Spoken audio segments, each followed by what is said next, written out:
Este documental tiene una historia, la historia de una aventura, porque Mata es un ser vertiginoso. Dicen el último surrealista. En verdad es un niño grande que sin saberlo nació surrealista, el 11 del 11 del 11.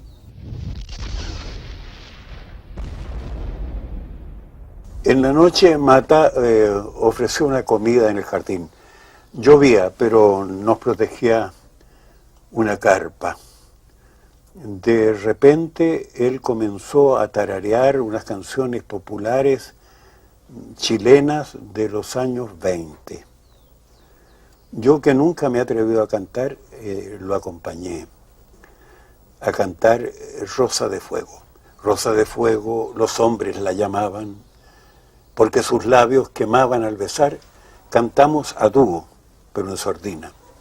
Habíamos vuelto a nuestra primera adolescencia. Es que yo viví un Chile que no existe, ¿no? Es decir, yo viví, no es cierto que son solo 86 años, son mucho más, porque el Chile cuando éramos niños, que íbamos al campo y todo eso, era el siglo XVII, XVIII, ¿sabes? Eran carretas de buey. En Santiago habían carretas de buey. En la Alameda, detrás de la Moneda, ¿no?, había un terreno vago que la arrendaba el circo. Y venía el circo y se instalaba ahí, ¿no? Y hacían ¿cómo se llama? La tienda, todas esas cosas. Y mi papá tenía más tarde, pero cuando era niño tenía coche, entonces tenía una caballeriza, ¿no?, en la calle Galvez. Y nosotros, niños chicos, íbamos a ver el elefante y los tigres y las cosas así en la caballeriza de mi papá. Es decir, son cosas del siglo XVIII, ¿sabes? Y entonces de repente me fui. Y no sé por qué me fui, porque es ridículo decir que me fui consciente de hacer esto, de hacer eso, nada. Me fui porque no sé por qué. Me fui porque me faltaba el aire o una cosa así. Y me metí en un barco de cargo y me desaparecí. Mi padre nunca me mandó ni siquiera un peso, ¿sabes? Y viví como 4 o 5 años en la miseria más total y en la humillación. Porque a mí me habían dicho que yo era una cosa inverosímil, ¿sabes? El niñito así, con la primera comunión y con todas esas clases, había hecho todo lo que... Hasta hice el servicio militar. Hice el servicio militar en el Coracero de Viña del Mar. Hice todo lo que hace un buen niño. Me confesaba con Carlitos Casanueva. Y Carlitos Casanueva me sabía que era muy bueno yo, ¿no? Y ya tenía como 18, 19 años. Y entonces la iglesia inventó una especie de mafia que se llamaba Los Caballeros de Colón, donde habían todos estos señores que uno veía en el club así raros como Don Ismael Tocornal y grandes cosas, Fernando y toda esta gente un día nos hicieron a 2 de nosotros de la universidad Caballeros de Colón. Y entonces nos citamos en las Agustinas, en la cripta de las Agustinas, y cuando nos encontramos estos dos con todos estos señores que eran abuelos respetables y cosas así. Y cuando vine a Chile, por 24 horas vine una vez a Chile, no sé si te... ¿Después de cuántos años? Después en el 67, cuando el Che iba a aparecer. Los cubanos me pidieron de venir a pedir relaciones. Y entonces, como fui solo por 24 horas, Gabriel Bardés y Sergio Larraín me arreglaron de ver al presidente. Y cuando yo llegué a ver al presidente, que me recibió a mediodía y todo eso, le dije, mire, presidente, ¿podemos hablar a poto pelado? Y más o menos se ríe porque era muy serio. Y el otro caballero de Colón era Frei. Frei y yo éramos los caballeros de Colón. Mata, tú dices que la vida se gana con vida, no con dinero. Que algunos viven para hacer crecer el ser y otros para hacer crecer el haber. ¿qué papel juega la amistad en el crecimiento del ser? Tú fuiste muy amigo de Federico García Lorca. ¿Nos puedes decir cómo, dónde y cuándo se trabó esta amistad? La vida me la ganaba con vida, no con dinero. Porque con ocasiones. Porque esa es la verdad, la vida es una cadena de ocasiones para que crezca tu ser o para que crezca tu haber, ¿no? Y la mayor parte de la gente prefiere el haber, se quedan con un ser mezquino. Y entonces, pero yo conocí la cosa en España. Yo tenía un tío y una tía que eran muy mundanos y que veían a todo el mundo. Y yo no sabía que había los poetas, no sabía esas cosas. Yo estoy hablando del 36, antes de la guerra, el 35. Y un día... ¿Eran los morlalinos? No, sí, los morlalinos. Y llegó un tipo loco, así entró, y se lanzó al piano y se puso a tocar el piano. Y yo le escribía a Bebé, a mi tía le escribía en un papel verde, ¿no? que hacían fotocopias en el Monoprix, aquí en Francia. No fotocopias, que hacían para copias de máquina de escribir. Y entonces para el piano y le dice a la Bebé, ¿quién es ese? Y era yo. Y Bebé le dice, este es mi sobrino que me escribe en papel verde. Y este tipo deja el piano, salta, me toma en brazos y me dice, escribes en papel verde. Y yo no sabía que había gente así, ¿sabes? Y eso debe haber sido por ahí en diciembre del 35 o del 34, 3 años después, una cosa así. Y entonces ahí entendí.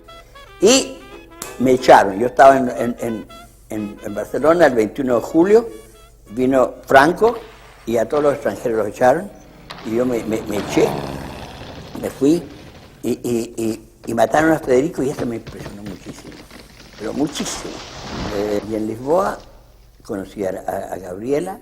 Entonces cuando me vio miserable, sin nada y toda esta cosa, y era el nieto de esta persona que ella quería, me invitó a vivir en su casa.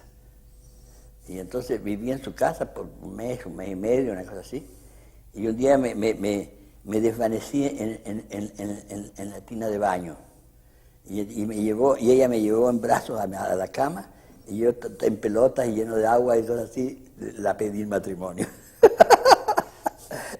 Y me dice, ¿puedo ser tu abuela? Esa fue la respuesta. ¿Puedo ser tu abuela? Tenía que hacerse con el nieto. ¿Y sabes qué hizo? Y me pagó un pasaje en tercera clase para Londres. Sí, para despedirse superiormente. Etcétera, etcétera. García Lorca te dio una carta a ti para Dalí. Sí, pero yo no sabía que había Dalí, yo no sabía nada de pintura. Sí, me dio una carta que la llevé en el 37, mucho más tarde. Sí. Y entonces por eso es que Dalí se impresionó mucho, porque Dalí era enamorado de Federico. Y cuando recibió póstuma una cosa, no una carta, detrás del ejemplar que me robó Pierre Matisse y que debe estar en alguna parte, dice, te presento a Mata, etcétera, etcétera, y algo, dice no sé qué cosa. Y a mí me había dicho, si un día dibujas, va a ver a este amigo. Y yo no sabía que era Dalí, pero Dalí, como estaba impresionado con la cosa de Federico, no me hizo su número Dalí. Fue una persona normal, que recibía al amigo de un amigo, una cosa así, y llamó inmediatamente a Breton. Pero me dijo una cosa bien bonita, porque yo no sabía cómo me llamaba además. Yo firmaba Roberto Antonio Sebastián Mata Echaurren, ¿no? Entonces él me dice, ¿cómo te llamas? Y le digo yo, Roberto Antonio Sebastián Mata Echaurren. Y él me dice, vamos a arreglar eso. Etcétera, etcétera, etcétera. Y Breton, tuve que hacer la prueba. Yo había hecho unos dibujos, como de planta, ese verano del 37. Y le llevé esos dibujos a Breton, y Breton me dice, tú que es surrealista. Alors je lui dis, ¿qué sería surrealista? Alors, él creía que yo le estaba haciendo los chistes a la Dalí, ¿no? Sí. Que pretendía que no sabía qué era el surrealismo y entonces, ¿qué pasó? Él supo, por los ojos, mis dibujos tenían algo de bioquímico, ¿me entiendes? Una cosa así. Entonces después conocí a Marcel Duchamp, hizo un cuadro cubista, pero en fin, pero con un título formidable para mí, que se llama Le Passage de la Vierge à la Mariée.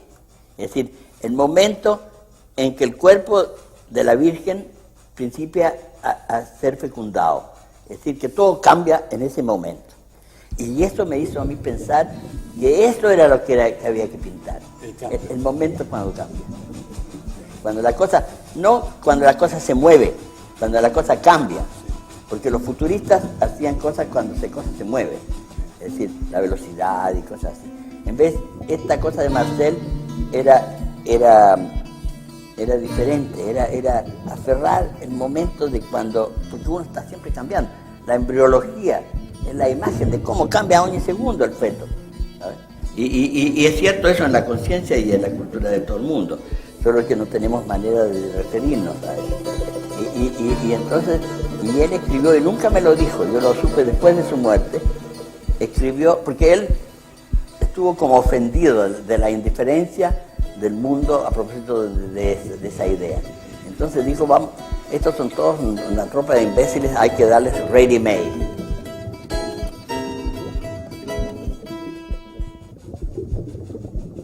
Es un retorno al alba, al amanecer de las civilizaciones. Hay que tomar en cuenta y reconocer de que este pintor ahonda en el tiempo, no solo en el sentido del espacio, sino que busca las antiguas épocas y también el origen. La palabra origen lo conmueve y trata de representarlo. Por eso va a las esencias primeras, donde el hombre nació, apareció y también quiere explicarse este continente, porque no fueron, según él, los europeos los primeros que llegaron a América, sino los que venían del Oriente, particularmente de Indochina, y que vinieron a través del Pacífico o del Estrecho de Bering. Es una teoría bastante científica, por otra parte, aceptada por la mayor parte de los investigadores, porque acaba de decirse, por ejemplo, que en Chiloé se han encontrado restos de hace 10.000 años. Los europeos solo llegaron a este continente hace poco más de 500 años. Otros llegaron antes. Y cuando llegaron los europeos no era un continente vacío, era un continente poblado por civilizaciones deslumbrantes. Esas civilizaciones que mapaban y que producen tanto deslumbramiento a su colega, otro mapador llamado Roberto Mata. Y yo renuncio a llamar a América los Estados Unidos del Norte, que para mí son Nueva Europa, pero no es América. América, si tú miras el mapa del mundo, está lleno de agua y hay dos grandes mojones. Un gran mojón que principia en Siberia, termina en España, digamos, o en África, ¿no? Y en India, es un solo pecado. Y hay mucha agua y de nuevo aparece este otro paquete, ¿no? Y este otro paquete desde el punto de vista geográfico, es decir, cómo definir la Tierra, cómo cuál es la forma de la Tierra. Entonces, este paquete está destinado a ser una alternativa del otro. Y estaba haciéndose todo eso, ¿no? Pero fue interrumpido y se interrumpió. Ahora, ¿sabes? Hay una cosa muy curiosa. El Tantra, los indios, hacían mapas, que eran mapas en el sentido de que mapaban, pero eran como círculos, no de la geografía, pero de los pueblos. Entonces, si era una isla como Java, por ejemplo, hacían alrededor de este círculo muchos pescados y cosas así. Si en vez era como Afganistán, habían como arenales y cosas así, si eran en tierra firme, habían árboles, y hacían sobre una cantidad de cosas. Hicieron sobre Grecia, hicieron sobre Egipto. Yo estoy hablando desde unos 2 o 3 siglos después de Buda, es decir, que es al principio, antes de Jesucristo, de cierta manera. Bueno, y entre esos mapas yo descubrí uno increíble, que era una tierra muy lejana, dicen ellos, muy lejana, pero son perfectos. ¿Y sabes qué era? Yucatán. Es decir, que mi hipótesis de trabajo se abre en el sentido de que los indios, la Indochina, es decir, la Oceanía, descubrió América por el Pacífico mucho antes que los cristianos, ¿cierto?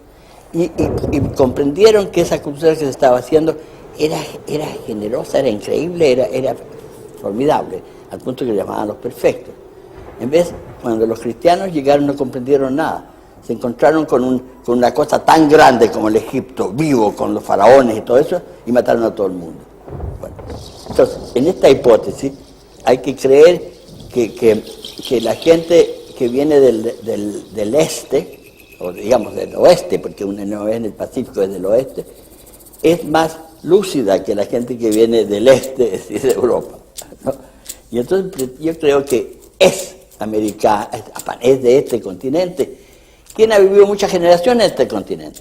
Los indios vivieron tantas generaciones que habían descubierto una cultura, ¿no? Que era verdaderamente, como la palabra lo dice, que era un culto.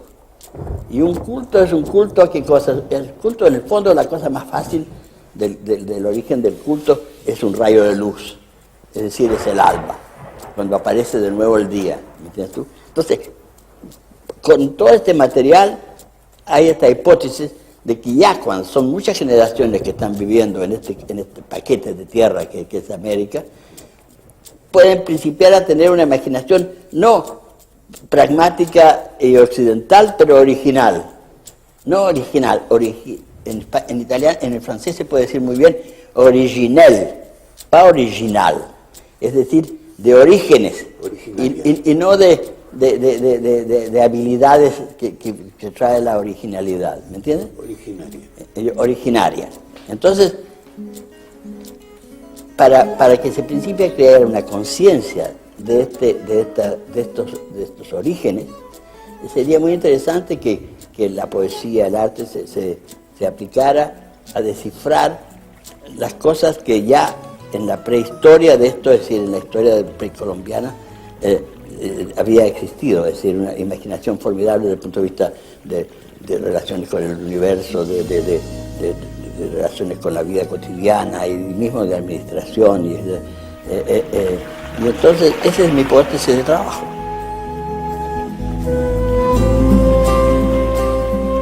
Cuando muchacho en Santiago, él estudió unos años de arquitectura. Eso lo marcó, porque para él siempre esto es construcción, pero no construcción de una casa, es construcción de la conciencia humana. En eso está Mata, y por lo tanto se declara un preliminarista.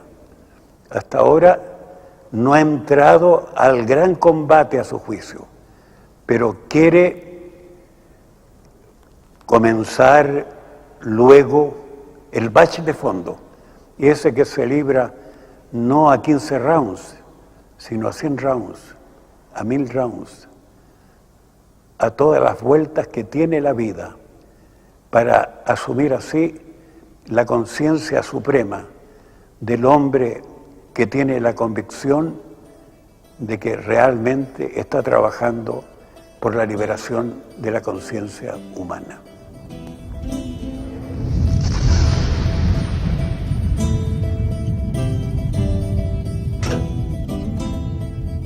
Hasta ahora he hecho preliminares, y se podía hasta decir preliminartes, ¿no? De a qué sirve y qué hace el arte contemporáneo. Es como desastroso, ¿sabes? Como si no supieran qué hacer. Entonces, porque el momento, yo creo que hay como una especie de en lo que se llama la lógica hay como huecos, así como el queso suizo, ¿sabes? Y entonces, por eso es que las cosas no funcionan, porque todo quiere ser pragmático, y todo no es pragmático, ¿no? Y entonces no funciona el capitalismo, no funciona el comunismo, no funciona ninguno de estos sismos, porque falla la parte que no se sabe, ¿sabes?, de las cosas. Y la parte que no se sabe de las cosas es decir, los ojos saben también. Los idiomas son cosas que hemos heredado de los antecesores y son a veces aparatos que caminan mal, ¿sabes? Las palabras son cosas de los labios, los palabios, ¿no? Y todas esas cosas no se parecen verdaderamente a las cosas que están pasando. Y entonces, como arquitecto, yo me dije, ¿qué cosa es construir? En vez de construir con adobes y cosas así, con techos, yo creo que la cosa importante es construir una conciencia que antes de morirse llegue a ser casi universal, porque es la cosa rara esa de construir, de ser consciente, de cómo avanza el crecer de tu conciencia y de cosas de ese tipo. Entonces, la morfología es más, ¿cómo se puede decir? Es más en función que la palabra. La palabra es como un cuchillo. En vez de la morfología es como una especie de pequeña explosión, ¿no? Como hacen las flores y las plantas. Las flores es una explosión, ¿no? Entonces todo eso empezó a hacerme pensar que era mejor dibujar que hacer planos de construcción, y etcétera, etcétera. Y así se pasó que este tipo en vez de para acá se puso para allá, ¿no? Tara para acá, bueno, en todo caso. Y yo no sé qué cosa decir de otro. Habría que decir eso, sí, que entonces los preliminares tienen la ventaja que conducen como a una hipótesis de trabajo. Y mi hipótesis de trabajo es el verbo América.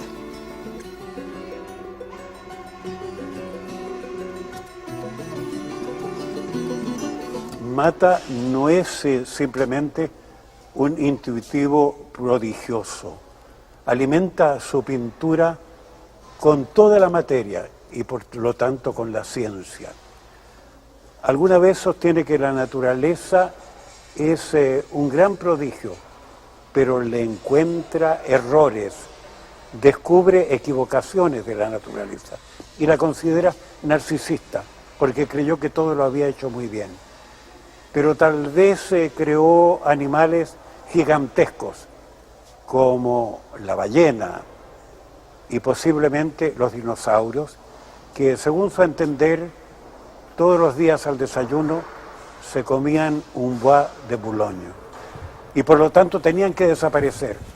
La especie humana estaba hecha como una especie de pequeño milagro de la bioquímica. Es decir, es como si uno dijera que la materia es narcisa y quería inventar alguien que la aplaudiera, porque es divina la conciencia, la materia. Hace los milagros más increíbles entre insectos y plantas y cosas así. Y todo eso es maravilloso, pero por decirlo así, se queda sin testimonio, ¿no? Y entonces el hecho de hacer un animal que es testigo, ¿no? y que goza de la divinidad de la materia y de la bioquímica, es la función del cerebro, que estaría hecha para que fuera consciente de todo esto y manifestara esta conciencia, como las otras creaciones de la bioquímica, ¿no? Hacen flores o frutos. Los frutos serían conciencia, es decir, como si la naturaleza quisiera que la aplaudieran. Entonces, si esa cosa se cultiva, ¿no?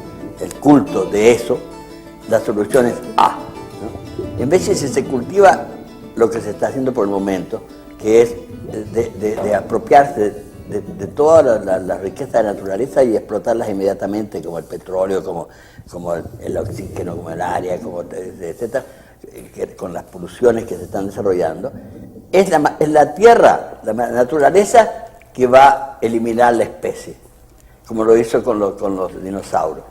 Porque los dinosaurios, ¿sabes?, se comían el bois de Boulogne al desayuno. Entonces, estaban dibujados con sangre caliente, de manera que tenían que comer mucho, y de una manera o de otra la naturaleza los eliminó, ¿no? Y los convirtió en ¿cómo se llama?, en lagartijas, ¿no? ¿Se dice lagartija? En lagartija. Lagartija. Oye, Se convirtieron en lagartija. Es decir, entonces no sería excluso que a la especie humana se convirtiera en lagartija. ¿Pero tú tienes simpatía por los dinosaurios? ¿Cómo? ¿Tienes simpatía por los dinosaurios tú? Bueno, es decir, no se puede decir así. Me parece que fue una, ¿cómo se puede decir?, una obra maestra de la bioquímica, ¿no? De hacer esos esqueletos, porque no sabemos si no eran los esqueletos.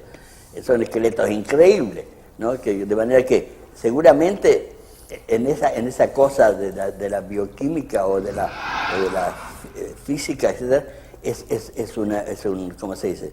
Es un milagro de haber producido esa cosa. Pero estaba mal dibujada. Sí, mal dibujado. Por ejemplo, Sí. yo pretendo que mismo la cuestión del amor está mal dibujado. Porque mi abuela nunca se entendió con mi abuelo y lo dejó casi inmediatamente, porque mi abuela era completamente naif y sin saber nada de nada, y amaba, ¿no? Pero cuando se casó y se dio cuenta que para hacer el amor había que meterse un pipí en el otro pipí. Y yo creo que ella eso no lo pudo soportar, ¿no? Y se separó del abuelo definitivamente, porque eso era una cosa increíble. Entonces, ¿cuál es mi conclusión? Es que quien dibujó los textos del amor, lo dibujó mal, se usó una cosa que ya estaba sirviendo a otra cosa. Debía haber hecho órganos nuevos para eso, situados en una parte muy, muy ideal para que las señoras como mi abuela lo aceptaran, etcétera, etcétera. Entonces, hay en el crecer de la bioquímica cosas mal dibujadas, ¿me entiendes tú? Y puede ser que el cerebro humano está mal dibujado, porque en vez de funcionar para que aplauda el milagro el culto a la naturaleza y a la belleza de todo lo que es materia, ¿no? Se pone a enriquecerse y destruyendo toda esta criatura, ¿no? Entonces, esa es una solución. ¿Sabes? Hay una solución en Aldous Huxley.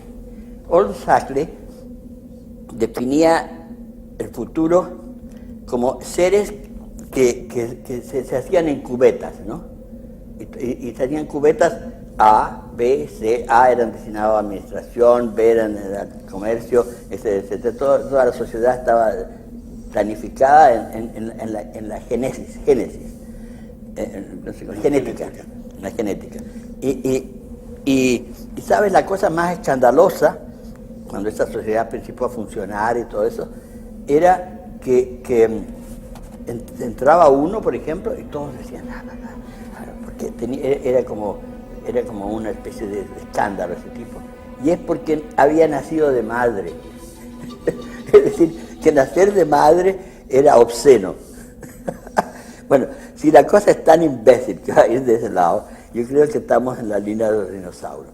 Sí. Pero si en cambio aparece una cosa de orígenes y del culto a la luz, a la conciencia, a lo que uno, a amar donde estamos y a celebrar donde estamos, así, que tienen algo de eso los budistas. Si va por ahí la cosa, puede haber una especie de renacimiento.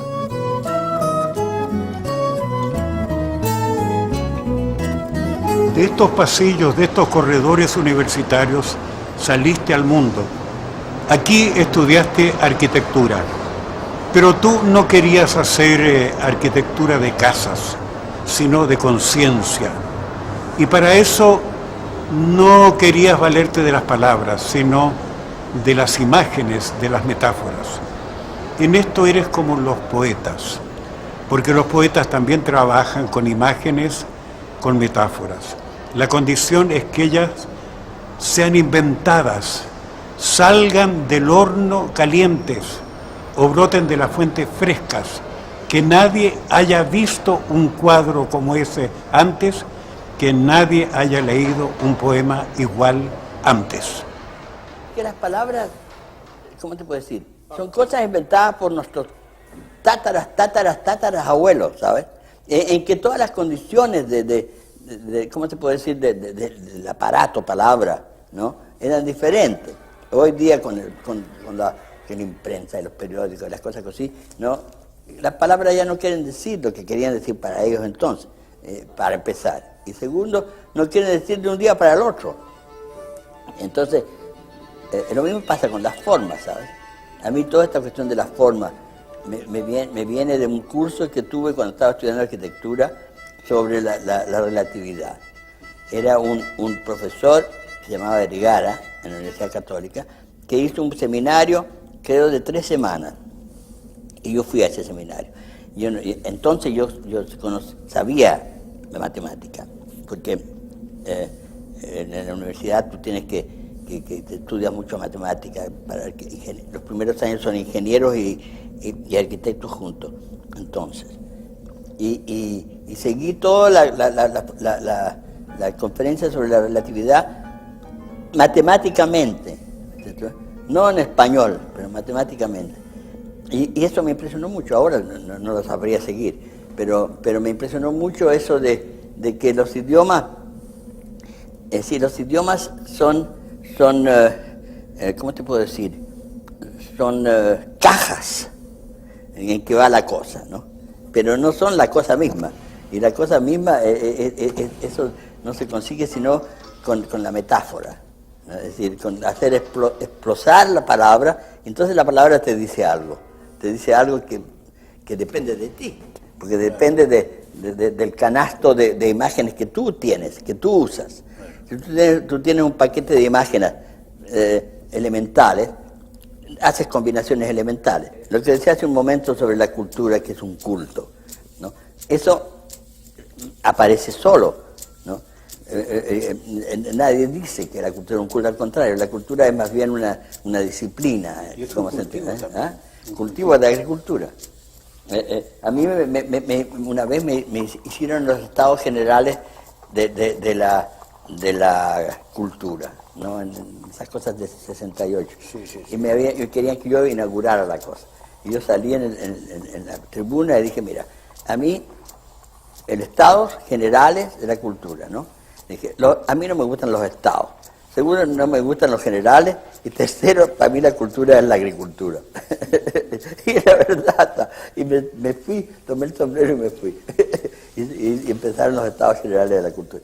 Porque lo que el señor Lang llama cultura, en el fondo es como la misa, ¿sabes? Es ir a museos y a conciertos. No tiene nada de despertador, ¿no? Y se trata de despertarse. Exactamente. También muchas de tus exposiciones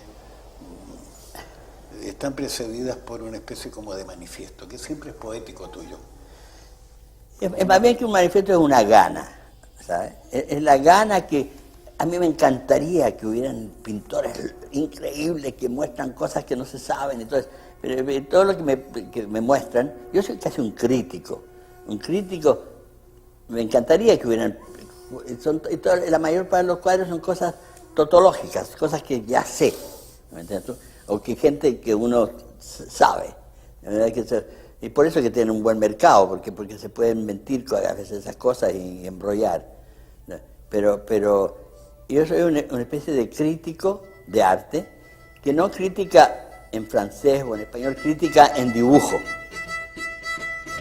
Entre multitud de espermatozoides disponibles, uno es el fecundante. Mata, tú te enfrentas cada mañana con la tela.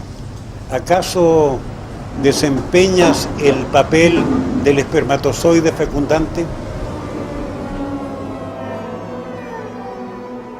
Habría que decir que los ojos saben, como sabe la voz, ¿no?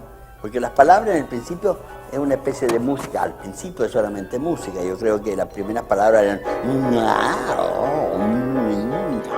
cosas así.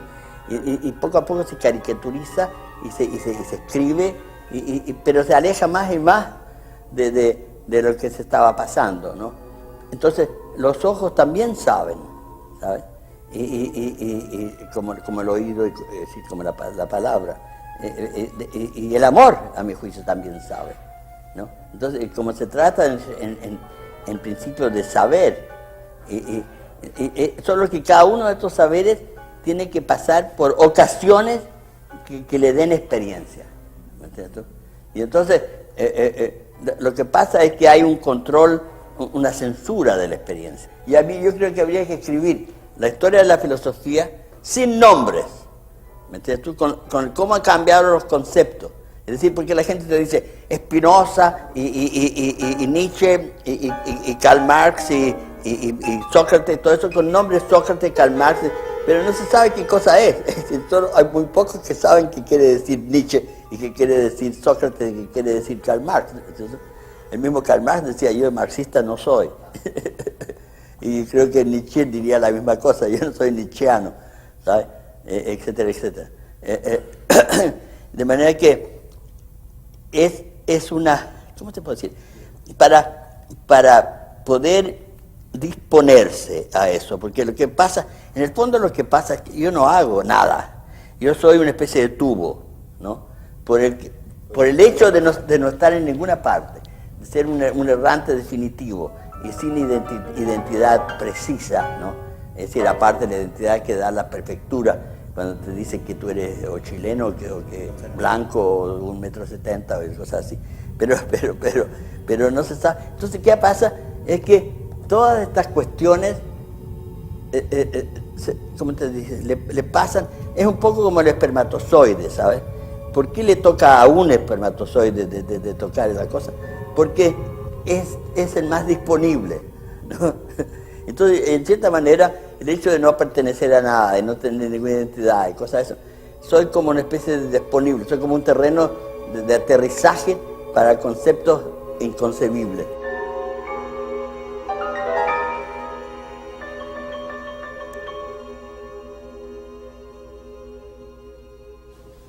Mata le gusta mucho conjugar el verbo ser y también el verbo saber. Es decir, la sabiduría.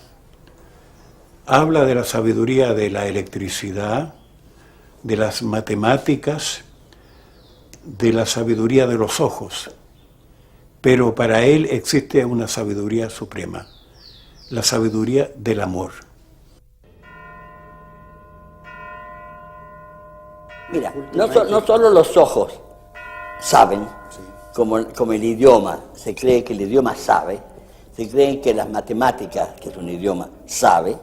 Bueno, el amor sabe, ¿sabes? El amor sabe. Es decir, si yo miro por ahí y veo esa planta, esas hojas rojas, las amo y las sé mejor que las verdes, ¿me entiendes? Pero si miro las verdes, sé las verdes. Y lo que uno no ama, no lo sabe, ¿me entiendes? Y eso es muy interesante, sí, porque, muy importante. Porque por eso los orígenes son fundamentales, ¿sabes? Porque pero no el origen así de las prefecturas, es decir, no el origen de las fronteras, el origen de esa tierra en que te estás pasando, ¿no? Por ejemplo, otra cosa que se dice, viene a estar conmigo, ¿no? Es un defecto de nuevo del idioma viejo. Se debería decir, este tipo viene a ser conmigo, ¿no? Ser y hacer conmigo, es decir, tiene que serse. Algunos idiomas hacen el verbo ser y sí, pero el castellano no. Es mejor porque se entendería en la cosa del castellano. Además que ves tú ya cuando tú dices castellano, que privilegias una provincia, ¿no? Y entonces se ha convertido en que esa provincia es la que debe hacer la ley. No es cierto, en Chiapas el español tiene vistas diferentes, ¿no? Y enriquezantes de lo que se habla en Castilla, etcétera, etcétera. Es que el idioma es un traje viejo, ¿sabes? Es un traje viejo. Y como no hay otra cosa, la gente se sigue poniendo el traje viejo, ¿sabes? Y entonces hay que abrirlo, hay que despertarlo, por ejemplo, el culo que tú ves por la primera vez es muy distinto del culo de una persona que tú amas. Ya es otro culo. y despierta otras despertadeces, etcétera, etcétera. Entonces hay esa cosa formidable de Ovidio en la cosa de Simeone Bauchi.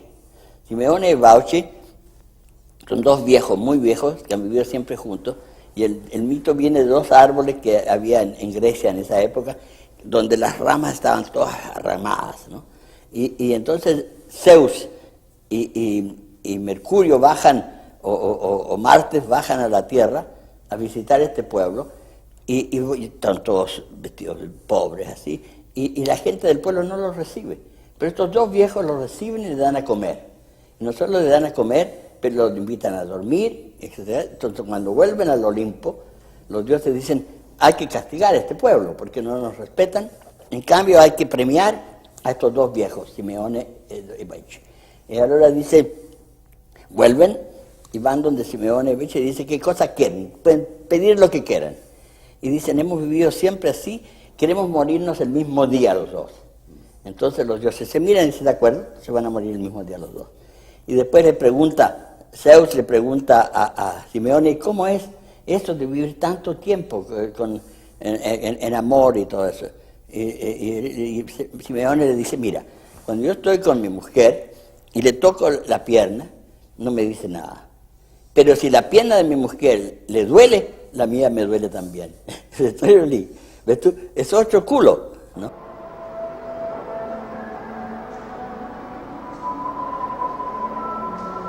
Mata, tú dices que abandonaste Estados Unidos porque no querías ser californicado. ¿Qué entiendes tú por californicación?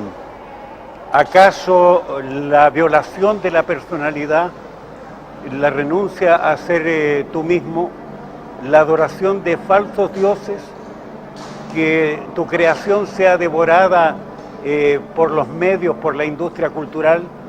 Me gustaría mucho que aclararas esta expresión tan curiosa.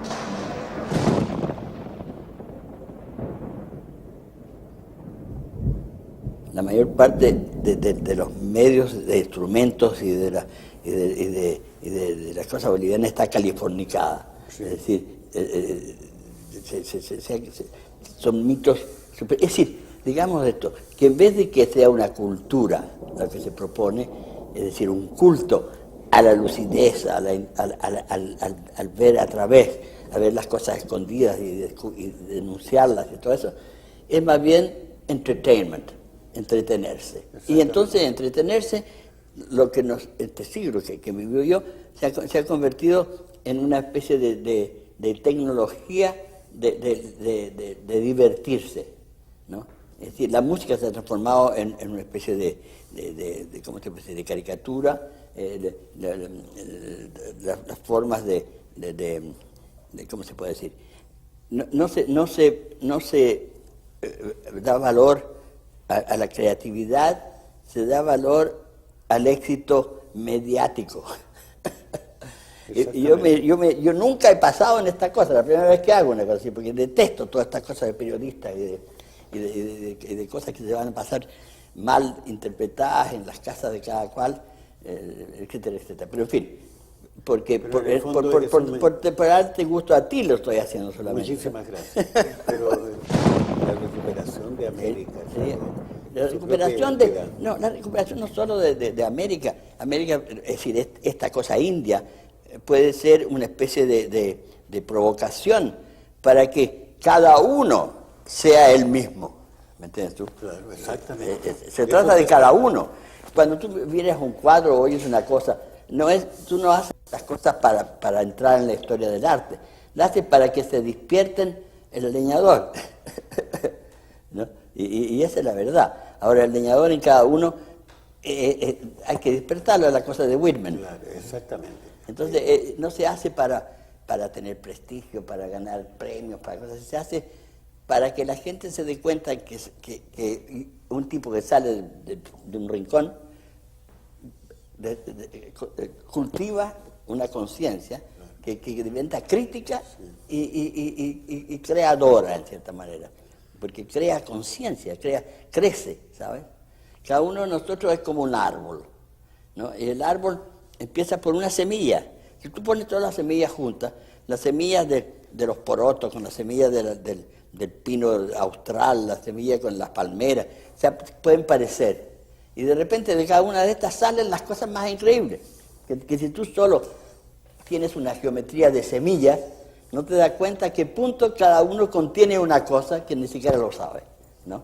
Y hay árboles, por ejemplo, que dan fruto. Bueno, hay gente que los corta antes que den fruto, y esas arboledas no saben que ellos dan fruto, ¿me entiendes tú? Creen que son hechos así para hacer muebles, ¿me entiendes tú? Y lo mismo me pasa con las sociedades, ¿no? Que la sociedad de los Estados Unidos cree que está hecha para ser gente que acumula billetes de banca, ¿no? Y que se olviden, quieren tener y no ser, ¿no? Y no solo se trata de ser, se trata de ser mismo.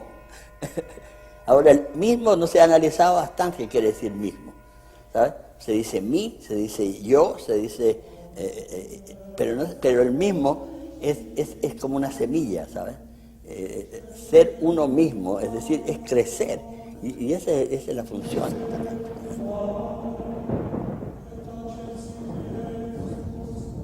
Mata